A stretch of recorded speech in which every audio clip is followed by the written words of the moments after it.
speaking volume? Yeah. God, I wish I could just mic check for a few minutes and then read one poem. I'm having trouble breathing for a variety of reasons, so forgive any burbling or gasping noise. This first poem doesn't really need any descriptions. It doesn't have a title. It's called Untitled. On the way home from work, my mom dropped me at Morton's to retrieve my dad from the bar like a suit she dry cleaned that was already clean out of habit. She left to check the usual benches where pigeons hooted cleanly and pecked martini glasses clean into nest pieces. If flowers had been there, they would have been weak as rags of brown bag or book press weak. He could have easily been anywhere else. I stepped from the car to the gutter. It felt like I'd never see her again. The doorman put toothpicks into my hand and dispensed sayings from his mouth and shattered the door for me with a small hammer to entreat me to stay longer. My brother was crashing his car a little over and over 5 states away as a joke. He was in my thoughts, but not important.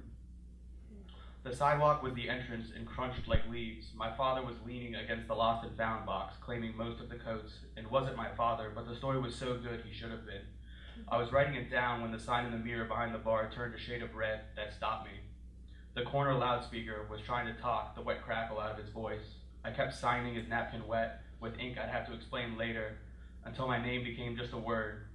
It wasn't him, soaked from the head up, the generous bartender taking pictures of us, staring out of our faces, popcorn becoming general as rain, which made us keep drinking, and worrying about anyone else made about as much sense as everything at once. This next poem I wrote after visiting the Art Institute of Chicago. It's called At the Art Institute of Chicago.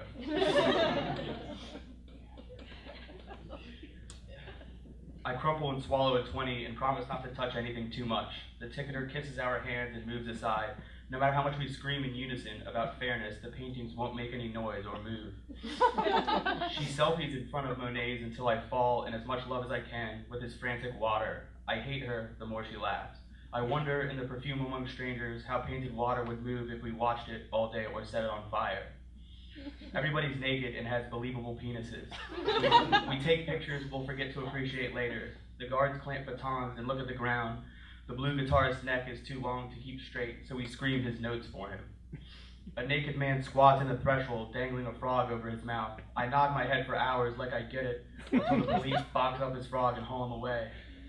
Which reminds me of 6th grade, how I slept during silent reading time with Absalom, Absalom for a pillow because I couldn't get past the first page, or I listened to everyone else read, or I pulled staples from the carpet to add to the tangled ball of staples I kept in my desk and squeezed whenever the teacher asked questions.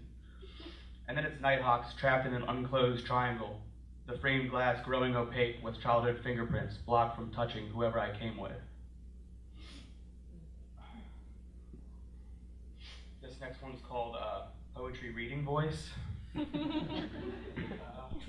I'm not going to do this one. I think it's in bad taste to make fun of poetry at a poetry reading. I really want to, but I'm just too cowardly to read it. Read it. Read it. Read it. It looks like I'm asking you guys to ask me to read it, but really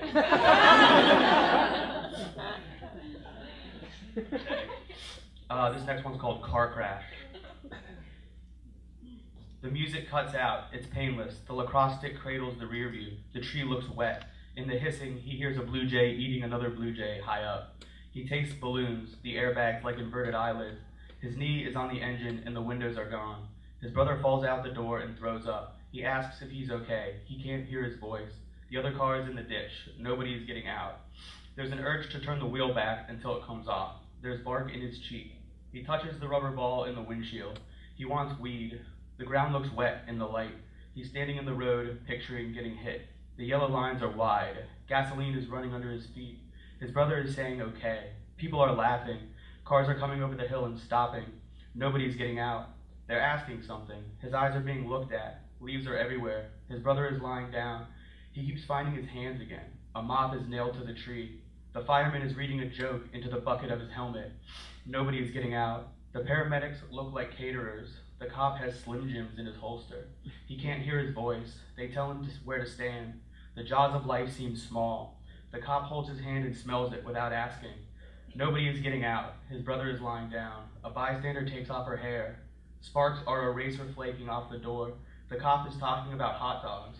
His dad had been promising the last drink. The cop is asking about speed. His dad had been talking to his stomach.